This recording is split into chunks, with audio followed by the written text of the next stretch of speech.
Hey everyone, I listened to No Sweat, How the Simple Science of Motivation Can Bring You a Lifetime of Fitness by Segar, and I desperately want to talk about it because I love this book. I don't remember who told me about it, but I remember why I got it. You know that I've been struggling to get back into exercising and being active more in my daily life, and just basically I can't manage to work out and I feel unfit. So I thought, motivation, that's what I need. But I quickly realized that I'm not the target audience for this book. And why is that? Because I like to move. I like to be active. I feel bad because I can't move. I feel out of shape, out of breath so easily. So moving is not as enjoyable as it used to be. So I tend to do it less because it's not as much fun. But the target audience for this book and her ideas are people who don't like to move, who consider exercising a chore, something they have to do, something they should do for their health or to lose weight. And that's what she addresses a lot, our motivations for exercising, the meaning we give to exercise and where we get it from. I really thought that was very, very interesting. I learned a lot about myself, but it also gave me a new appreciation for friends I have who don't like to exercise, who don't like to be active, which I failed to comprehend because for me, sitting for 8 hours is hell, which is why I don't like my job. But that's not all this book offers. What the book also tells you is finding the right why to move. Because a lot of people who stop exercising or just feel it's a chore, she addresses the fact that we have the wrong reasons to exercise. And so she gives you ideas on how to change that. I really liked how the idea of this book is to turn people who look at exercise as a chore into people who enjoy exercising and look at it more as a gift. One of the main takeaways for me out of this book was the kind of exercise we do and how we regard it. Because I keep joining gyms because I want to use the classes.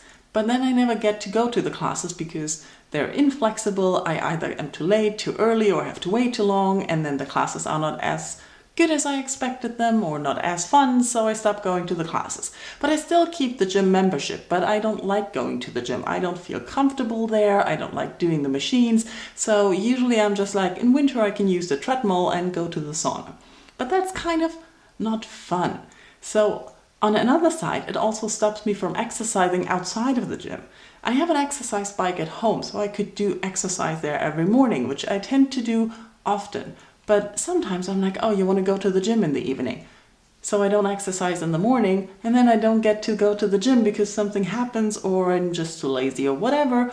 And then I don't exercise. So listening to this audiobook, I realized that having this gym membership is actually stopping me from exercising. So I quit the gym membership and decided I'm just going to give up trying to go to the gym because it's just not working for me. And that is a takeaway from the book, that it makes you realize what is a good exercise for you and what is the wrong exercise. Because if you try to do something that you don't like, you're less likely to do it. And the second main takeaway for me from this book was the parts about self-care. She addresses the fact that we should put much more importance on self-care than we actually do in our lives. And it kind of hit home for me because I feel a little bit bad for quitting my job, which is good and well paid and everything. There's nothing wrong with it. I just don't feel good in it. I don't feel healthy in it.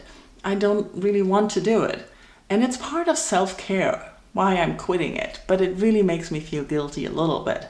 So this is good to hear. It's kind of getting a validation for what you're doing. So that's another part I liked about the book. So you can already tell I got a lot out of this book, and I think everybody can. It's very short.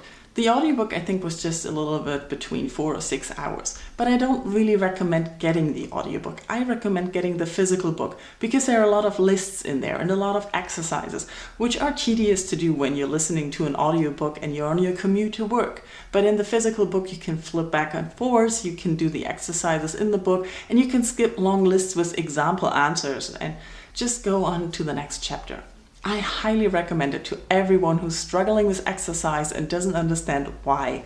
No matter if you like moving or if you don't like moving. And if you don't like moving, maybe give it a try because it really helps you find out how to look at movement and how to look at exercise. So let me know if you've heard of this book, if you've read it, if you like it, if you feel like it might be something you want to try out. Let's talk in comments. Thank you for watching. Bye-bye.